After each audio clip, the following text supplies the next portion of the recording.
In this video, we're going to look at some of the tools available within the scheduling module to help keep track of ice. Now, we're going to be looking at a minor hockey association in this video, but the same principles apply for other sports, typically called field bookings instead of ice slots.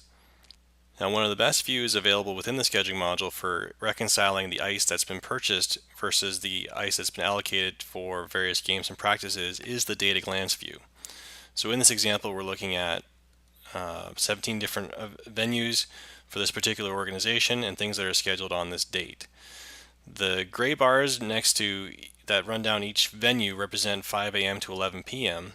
and then within those, the colored bars represent the ice that has been purchased. In this organization, they are also color coding ice based on its intended use. So, for example, they have House League ice designated as yellow, they have rep development sessions designated as red, and they have select ice designated as a fuchsia color. To add an ice slot is as easy as clicking the Add Ice Slot button and choosing the date, venue, start and end time for that slot. And if it's a recurring slot, you can choose to repeat it every week until the end of the contract. You can also choose to color code from here. You can enter a tracking number or a contract number and then a description for what that slot is. Now, sometimes you might want to indicate that a slot is typically available but is not available on a particular date. So you can actually mark slots as blocked in the system and then it will not show as open. And if you try to schedule something beside it, it will actually indicate that you don't have an ice slot for that as well. To edit a slot is the same thing as anything else. You can double click on a slot. It will actually then detect whether there are similar future slots if you want to apply this change that you're about to make to the same ones that are in the future. We also have options for splitting a slot. This is actually quite handy. If we click split, it'll then say, well, what time do you want to split it at? And we can say that we want to split this one at 5:30. And we want the first segment to be fuchsia because or red because it's a development session, and the second segment to retain its original color of the default green color. So again, in an association, a particularly large one might want to designate ice by its intended use by color coding it like that.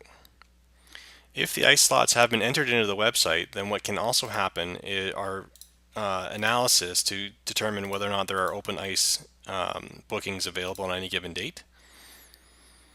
And if there are, those would show on the open ice slots section of the alerts area on the right hand side.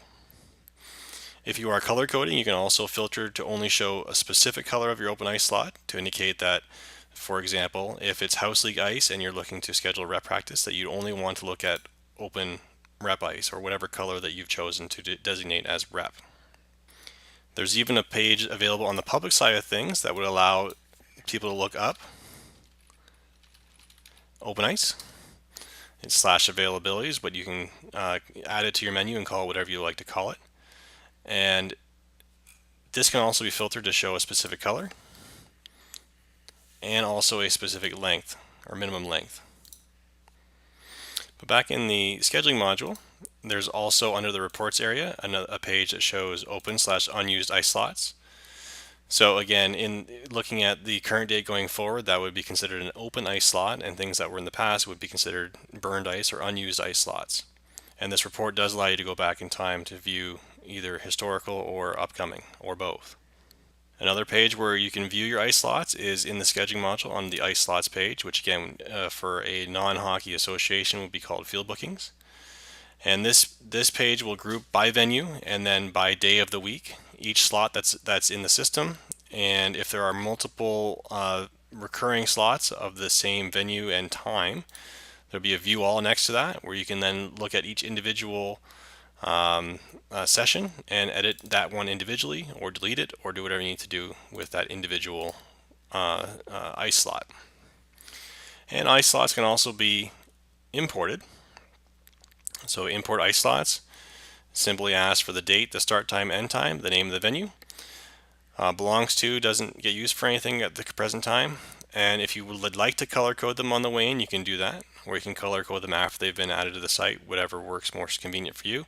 And while doing an import, you can choose to delete everything after a particular date in case you're doing a re-import of the initial contract and you want to wipe away everything that was there before.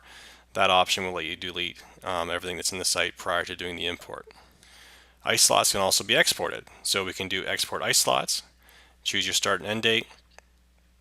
You can choose to export any home venue or a specific venue, however you want to do that. There's also options if you've split your slots by color, as this association has. One of the reasons you might want to export all of your ice slots would be to compare it with the invoice received from the municipality for that particular month or whatever you're comparing against. And typically, if there's one contract, the slots would not be split into individual sections. So in order to do your best comparison, you can combine your exported slots as long as they're adjacent to each other into a single slot in the export, which will make it much, much easier to deal with and read. And lastly, under reports, there's a new venue allocation report, which will look at whatever date range you're asking for. So it defaults to the previous month. You can choose to filter out certain tracking numbers. You can choose to filter out certain colors, and you can choose which venues you want to include in this report, and then choose whether or not you want to show the details. But the report, if we just click Get Report, will show a summary by month, and for each of those months it will give a total number of ice slots, and then broken down by weekday, early, midday, prime, and late, and then weekend, morning, prime, and late, and then the total number of hours and minutes for that month, and then further broken down by contract number as well as color. It will then give a breakdown by report group, which is actually the venues themselves. So it will give a summary for whatever date range is specified here, the total number of times that it was used, both in total as well as by contract and by color. And then for each venue, it will then further give a breakdown also by month with the details of each contract number as well as each color.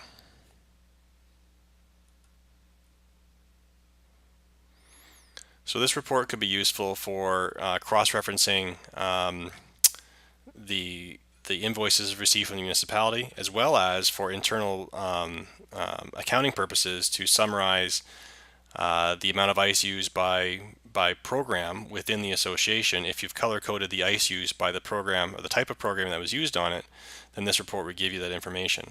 So for example, in this program, the yellow ice has been designated as House League use. So by looking at this report, we can see that in September that there was 63 hours and 50 minutes of House League ice used.